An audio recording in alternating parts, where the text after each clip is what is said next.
عقیدت کو کبھی راہ نہ دے. کوئی کچھ دے نہیں سکتا اگر اللہ. یہ کائنات آپ سے آپ نہیں بنی بلکہ اس کا بنانے والا ہے، اور بنانے والا اکیلا ہے. جس طرح اللہ اکیلا اپنی ذات میں، اسی طرح اپنے اختیارات میں بھی اکیلا ہے. نفع و نقصان تنہا اللہ کے ہاتھ میں، عزت و ذلت تنہا اللہ کے ہاتھ میں. اولاد دینا اور اولاد سے محروم کرنا یہ خالص خدائی اختیار ہے. کوئی اس کے اختیارات میں دخل نہیں دے سکتا. کوئی اس کے قلم کو مجبور نہیں کر سکتا.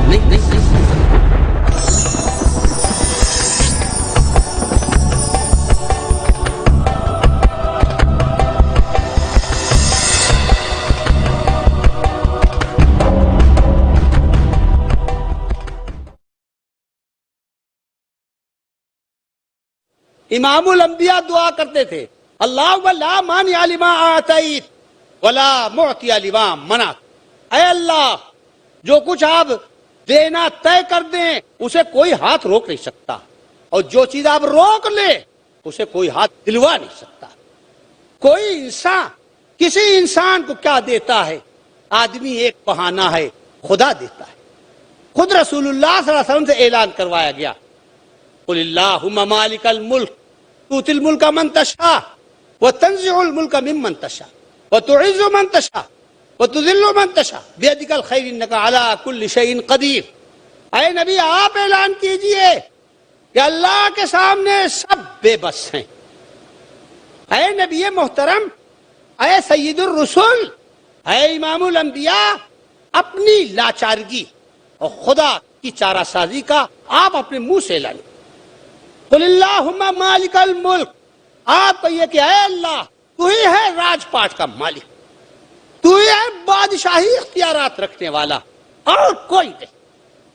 تؤتی الملک من تشاء، جس کو چاہے آپ بادشاہت دے اور جس سے چاہیں آپ بادشاہت لے لیں. بڑے بڑے منسٹر اور بڑے بڑے اقوام عالم کے لیڈر جہاز پہ چڑھے بیٹھے ہوئے ہیں اور سمجھتے ہیں ہم چمن ڈنگرے نیس، ہم سے بڑا کوئی جانور نہیں، کہ ہم لوگوں کے سروں سے گزر رہے ہیں. اور اللہ جب چاہتا ہے بڑے سے بڑے مغرور کو اس کی اوقات بتا دیتا ہے. جا رہے ہیں فراٹے بھرتے ہوئے ہیلی کاپٹر میں، جہاز میں، اور مغرور ہیں کہ ہم لوگوں کے سروں سے گزر رہے ہیں، اور قدرت اپنا کرشمہ دکھاتی ہے. یعنی جہاز کے اندر ذرا سی کوئی خرابی پیدا ہو گئی، ٹنکی میں آگ لگ گئی، یا کسی بڑے پرندے سے جہاز ٹکرا گیا، یا اور کوئی مشینری فیل ہو گئی، تو کیا ہوتا ہے پھر؟ کبوتر کی طرح ناچتے ہوئے زمین پر آتے. کبوتر کی طرح ناچتے ہوئے زمین پر آتے ہیں. یہ ہے خدائی اختیارات کے آگے بڑے سے بڑے لیڈر اور بڑے سے بڑے حکمراں کی حیثیت. جہاز پر جب چڑھے تو ایسے کہ جیسے ہم ہیں، خدا نہیں. اکبر الہ آبادی نے بہت عمدہ فرمایا، جہاز پر جب چڑھے تو ایسے کہ جیسے ہم ہیں، خدا نہیں ہے.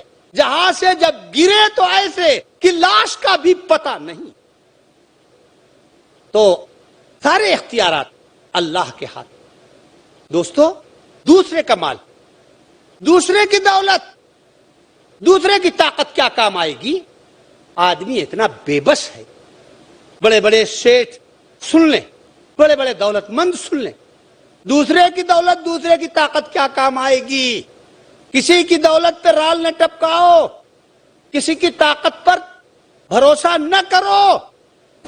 دوسرے کی دولت اور دوسرے کی طاقت کیا کام آئے گی؟ اگر اللہ نہ چاہے تو اپنے ہاتھ کا لقمہ اپنے منہ میں نہیں جا سکتا، دوسرے کی طاقت تو دور کی بات. حدیث شریف میں آتا ہے وَأَجْمِعِ الْإِيَاسَ مِمَّا فِي أَيْدِي النَّاسِ، کہ جو کچھ لوگوں کے پاس ہے اس سے مایوس ہو جاؤ، اللہ کے سوا اور کوئی کام نہیں آ سکتا. ہمارے ایک استاد تھے اور بڑے زمیندار تھے، ہزاروں بیگھے زمین کے مالک. سن 47 سے پہلے سردار جی جو پنجاب یونیورسٹی کی اردو سے ایم اے تھے، وہ وہاں آئے، دولت مند تھے. انہوں نے شکر کی فیکٹری لگا دی، اور ہزاروں بیگھے زمین خرید کر اس میں گنا بو دیا، کیونکہ ہمارے علاقے میں، پورب کے علاقے میں، پوربی یو پی میں گنے کی کاشت نہیں ہوتی تھی. پچھم میں تو ہوتی تھی، پنجاب میں اور سہارنپور وغیرہ میں، لیکن لکھنؤ سے پورب میں نہیں ہوتی تھی. وہ آئے، انہوں نے ہزاروں بیگھے زمین خریدی اور چھوٹی سی شکر کی فیکٹری لگا دی. ہزاروں بوریاں شکر کی ان کی فیکٹری سے روزانہ تیار ہوتی تھی اور ایریے میں فروخت ہوتی تھی.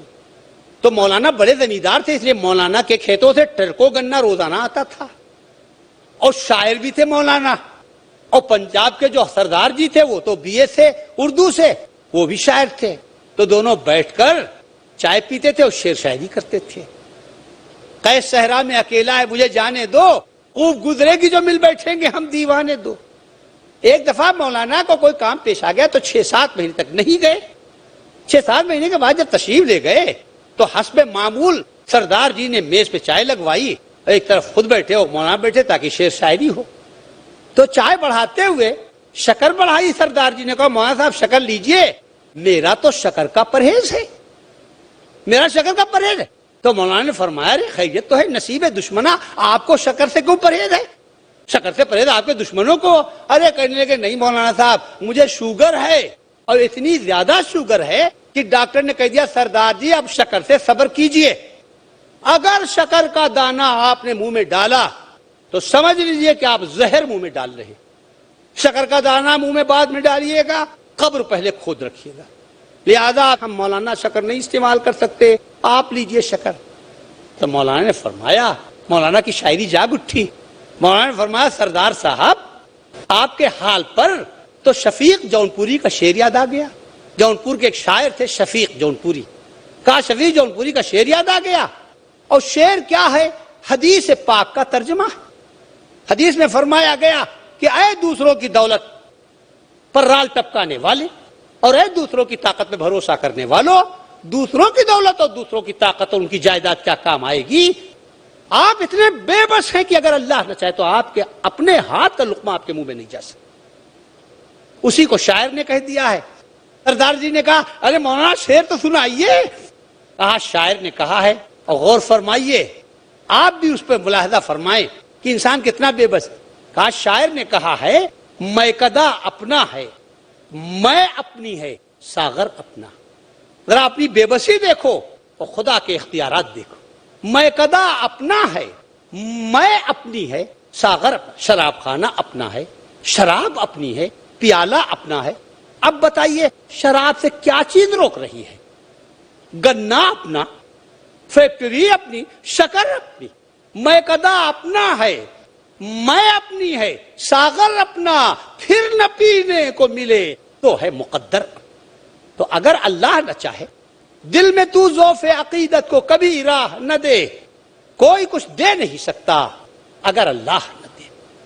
تو دوستو اگر یہ توحید آپ کے اندر جاگزی ہو جائے اور یہ توحید آپ کے دل میں سما جائے تو یہ جو دولت کی چوکھٹ پہ سجدہ کر رہے ہیں، طاقت کے سامنے سرنگو ہو رہے ہیں، یہ آپ کی پیشانی کو عزت مل جائے.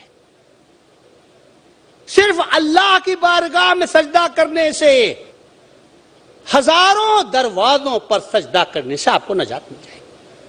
وہ ایک سجدہ جسے تو گراں سمجھتا ہے، وہ ایک سجدہ جسے تو گراں سمجھتا ہے، 1000 سجدوں سے دیتا ہے آدمی کو نجات.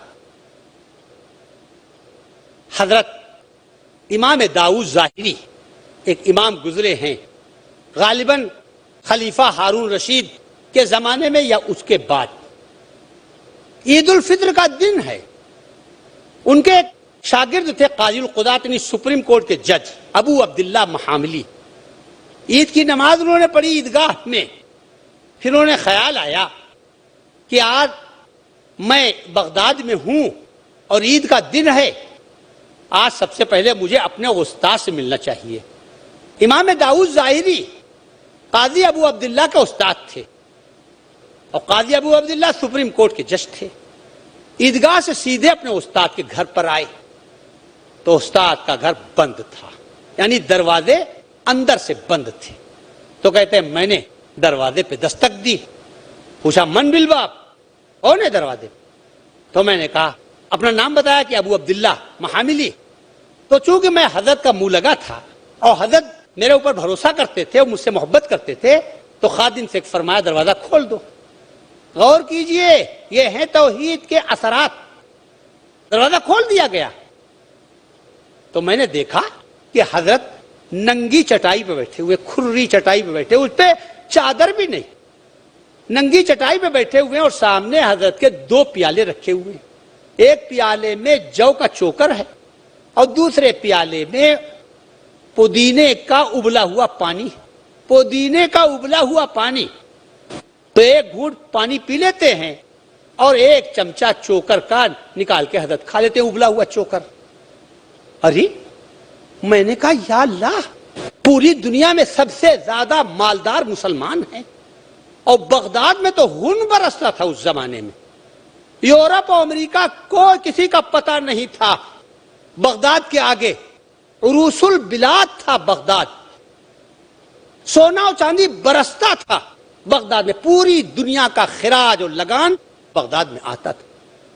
جگہ جگہ پر شامیانے لگے ہوئے ہیں, پتیلے کھنک رہے ہیں, دیگیں دہک رہی ہیں, دسترخوان آ رہے ہیں اور جا رہے ہیں. پورا بغداد دارالضیافہ بنا ہوا ہے, خون برس رہا. اور عالم اسلام کا سب سے زیادہ قیمتی انسان اور اس کے دسترخوان کے اوپر سلیقے کی روٹی اور سالن بھی نہیں. پوری دنیا میں سب سے زیادہ مالدار مسلمان ہیں اور بغداد میں تو خون برستا تھا اس زمانے میں.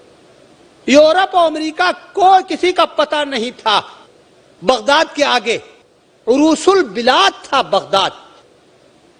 سونا اور چاندی برستا تھا بغداد میں. پوری دنیا کا خراج اور لگان بغداد میں آتا تھا. جگہ جگہ پر شامیانے لگے ہوئے ہیں, پتیلے کھنک رہے ہیں, دیگیں دہک رہی ہیں, دسترخوان آ رہے ہیں اور جا رہے ہیں. پورا بغداد دارالضیافہ بنا ہوا ہے, خون برس رہا. اور عالم اسلام کا سب سے زیادہ قیمتی انسان اور اس کے دسترخوان کے اوپر سلیقے کی روٹی اور سالن بھی نہیں. یہ تو اس لائق ہے کہ سونے کے نوالے اس کو کھلائے جائیں, اور چوکر اور پودینے کا ابلا ہوا پانی پی رہا ہے. مجھے دیکھا نہیں گیا. میں نے کہا حضرت میں ابھی حاضر ہو رہا ہوں. جوتے پہننا بھول گیا, پیدل ہی نکل آیا. میرا ایک دوست تھا جرجان کا تاجر, لکھپتی کروڑپتی تاجر تھا. میں وہاں گیا بھاگا ہوا اور میں نے لات سے اس کے دروازے پہ لات ماری تو چٹ سے دروازے کھلے. وہ بھاگا ہوا ہے کہ یہ کس نے دروازے کھولے. دیکھا تو میں ننگے پیر, تو وہ بھی بدحواس ہو گیا کہ قاضی القضات میرے دروازے پر عید کے دن اس بدحواسی کے عالم میں. کہا بھائی کیا بات ہے؟ ارے کہنے کے بات کیا ہے, تو پھر تیری مالداری پر, تیرے قریب میں اتنا بڑا امام اور اس کے دسترخوان کے اوپر سلیقے کی روٹی اور سالن بھی نہیں. تو وہ ہنسا اور اس نے کہا حضرت چاند دیکھتے ہی میں نے 1000 کی تھیلی بھیجی. تو غلام سے کہا کہ اپنے آقا سے کہہ دینا کہ کس نظر سے مجھ کو دیکھا. غور کیجیے, یہ ہے توحید.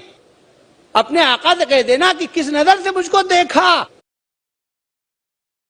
جو اپنے آپ کو حاجت روا اور مجھ کو حاجت مند سمجھا, لے جاؤ, میں اس میں ہاتھ بھی نہیں لگاؤں گا. تو غلام کانپتا ہوا آیا. تو دوستو یہ ہے توحید. جب توحید آتی ہے تو آدمی کی پیشانی بلند ہو جاتی ہے. ادھر یہ حال کہ محتاج گھونٹ بھر کے لیے, ادھر یہ حال کہ محتاج گھونٹ بھر کے لیے, ادھر یہ عزم کہ ٹھکرا دیے ہیں میں خانے. اللہ تعالیٰ عمل کی توفیق عطا فرمائے. وآخر دعوانا الحمدللہ. جزاک اللہ خیر. یہ تھے مولانا شکیل سیتاپوری حفظہ اللہ, جو توحید اور انسانی زندگی پر اس کے اثرات کے موضوع پر ایک انتہائی عالمانہ تقریر کر رہے تھے. اب میں چاہتا ہوں کہ مولانا سے کچھ سوالات بھی پیش کر دوں. یہ سوال شکیل احمد کا ہے, ڈاکٹر ہیں پیشے سے. پوچھتے ہیں کہ کیا نجات کے لیے اللہ کو ایک ماننا ہی کافی ہے کیونکہ اکثر مسلمانوں سے جب پوچھا جاتا ہے کہ لا الہ الا اللہ کا کیا مطلب ہے تو وہ کہتے ہیں کہ اللہ ایک ہے، یا یہ کہ توحید کے اور بھی کچھ مقتضیات ہیں۔ ہاں یہ تو ہمارے علم کلام یعنی عقائد کی کتابوں میں اور حدیث و قرآن پورا سب اسی سے بھرا ہوا ہے کہ بھائی صرف عقیدہ، اگر یہ عقیدہ طاقتور ہو تو عمل پر مجبور کرتا ہے، اگر عمل پر مجبور نہ کرے تو اس کے معنی یہ ہیں کہ یہ عقیدہ ہی مضبوط نہیں ہے۔ اور آپ کو معلوم ہے ایمان کے 3 جز ہیں، ایک دل سے تصدیق کرنا، دوسرے زبان سے اقرار کرنا، اور تیسرے اس پر عمل کرنا۔ عمل ایمان کا جز ہے، بغیر عمل کے وَقُلِ اعْمَلُوا فَسَيَرَى اللَّهُ عَمَلَكُمْ وَرَسُولُهُ وَالْمُؤْمِنُونَ وَسَتُرَدُّونَ إِلَىٰ عَالِمِ الْغَيْبِ وَالشَّهَادَةِ فَيُنَبِّئُكُم بِمَا كُنتُمْ تَعْمَلُونَ۔ عمل سے زندگی بنتی ہے، جنت بھی جہنم بھی۔ یہ خاکی اپنی فطرت سے نہ نوری ہے نہ ناری ہے، عمل تو ضروری ہے، اگر عمل نہیں تو اس کا معنی عقیدہ ہی کمزور۔ جزاک اللہ خیر۔ یہ سوال محمد ارشاد کا ہے جو بنگلور کے ہیں، پوچھتے ہیں کیا جنت و جہنم اور پلسرات وغیرہ میں ایمان رکھنا بھی توحید کا حصہ ہے؟ لیس البر ان تولوا وجوهکم قبل المشرق والمغرب ولكن البر من آمن بالله والیوم الآخر۔ ایمان یہ ہے کہ اللہ پر ایمان رکھو اور آخرت کے دن پر، ان کی تمام تفصیلات کے ساتھ جو حدیث و قرآن میں موجود ہے۔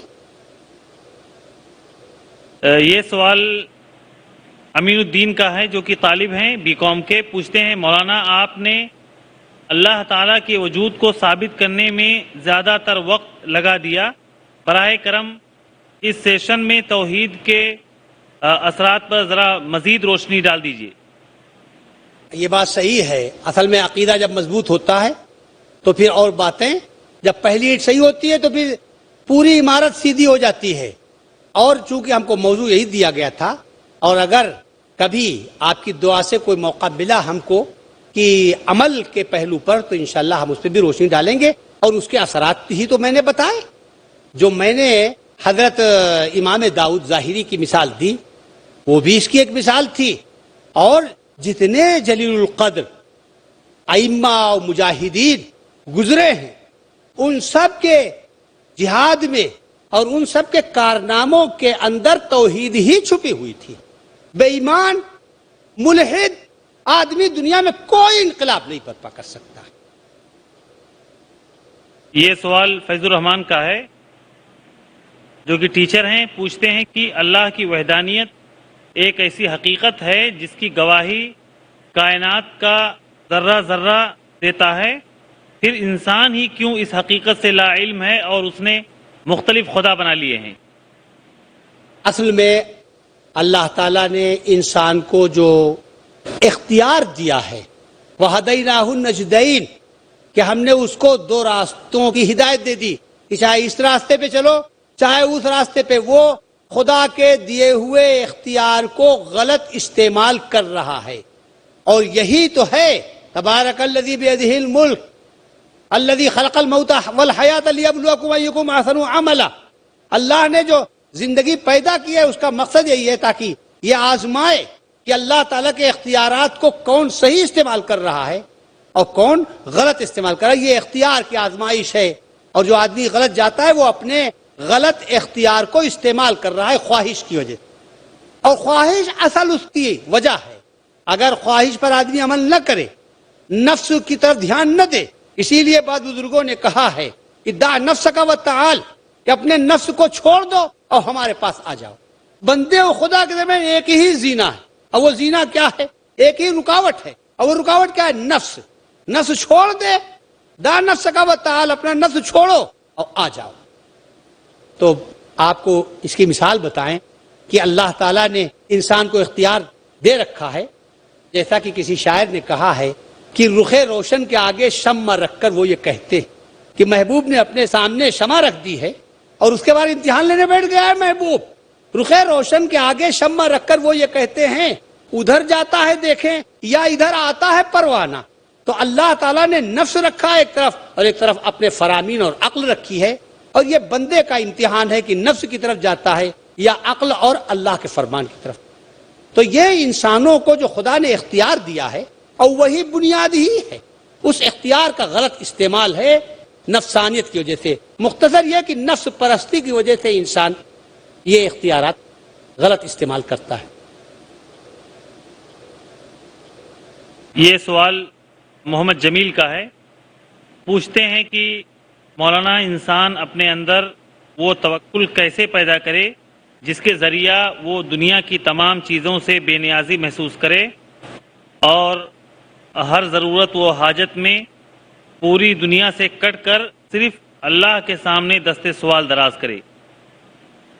اس بارے میں جو بڑے لوگوں نے کہا ہے وہ یہ کہا ہے کہ اہل توکل کی صحبت اختیار کرو، محبت تجھ کو آداب محبت خود سکھا دے گی. پوچھتے ہو کہ عاشقی کیا ہے، مجھ سے بن جاؤ، خود سمجھ لو گے. جو عاشق ہیں ان کے صحبت اختیار کرے تو آدمی میں عشق آ جائے گا. ایسے جو اہل توکل ہیں، جو اللہ کے برگزیدہ بندے، ان کی صحبت میں بیٹھیں. یہی بڑے بڑے علماء نے کہا ہے کہ اہل یقین کی صحبت میں بیٹھنے سے یقین آتا ہے. یہ سوال عمار خان کا ہے، اورنگ آباد کے. آج اکثر علماء عبادات و احکام اور اخلاقیات پر تو گفتگو کرتے ہیں، لیکن توحید، خاص طور سے الوہیت اور اللہ کے نام اور صفات کے تعلق سے، جس میں اکثر لوگ گمراہ ہیں، گفتگو نہیں کرتے. ایسے لوگوں کے لیے آپ کا کیا مشورہ ہے؟ وہ حضرات، قرآن کریم کا جو موضوع ہے، قرآن کریم کا کوئی صفحہ توحید کے بیان سے خالی نہیں. اگر کسی صفحے میں توحید کا بیان نہیں ہے بالفرض، تو اللہ کی صفات کا ذکر ہے. واللہ علیم خبیر، ان اللہ علیم قدیر. یہ بھی توحید، یعنی اللہ کے اوصاف بیان کرنا، اللہ تعالیٰ کے اسماء الحسنی کا ذکر. تو جو حضرات توحید کے مضمون سے چشم پوشی کرتے ہیں، پہلوتی کرتے ہیں، وہ قرآن کے مزاج پر عمل نہیں کر رہے ہیں. قرآن میں تو توحید ہی عنصر غالب ہے. ان کو تو اپنے بیانات اور اپنے مواعظ کے اندر توحید کے عنصر غالب پر توجہ دینی چاہیے، اور زیادہ عنصر ان کی تقریر کا توحید ہونا چاہیے. اللہ اکبر، اللہ اکبر، اللہ اکبر، اللہ اکبر، اللہ اکبر، اللہ اکبر، اللہ